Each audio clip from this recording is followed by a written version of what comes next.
కొద్దిగా మానవ ఉందా వాళ్ళకి ఆడలేని వాళ్ళు పోతారా పెళ్ళిళ్ళు పోతారా ఏంద్రా సిగ్గు మనం ఉందా కాదురా మా అదినే నా ఇట్టం నువ్వేంద్రా అనేది ఏమైనా వేసుకుంటావు మేము అదినే మునిగా సత్యనాశనం చేసినావు కదా అది నేను నాకు కొట్టే ఏం లేదా ఇడు బాగా మాట్లాడుతావు నీకేందిరా అరే హ్యాపీ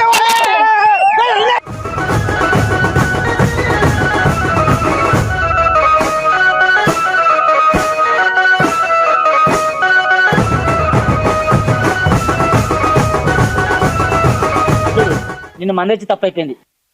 అంత అంగడంగా చేసినావు నీ పని సరళంగా ఉండ మా వరుస ఇదేనా కానే అన్న అలా వదలమైన అన్న పోసుకుడు నీకేనొస్తుంది మధ్యలో నువ్వు ఎందుకు వచ్చావు నిన్ను మంది వచ్చి తప్పైపోయింది అది ఇక పోతున్నా సక్కావు అదే హ్యాపీ ఓలే అరే అదే కర్వాన్ కన్నా వచ్చిన పోనీ అయితే దా చేసుకున్నా అదినే సరేనా అరే అందరూ దా చేసినారా కొత్త బట్టలు వేసుకోరు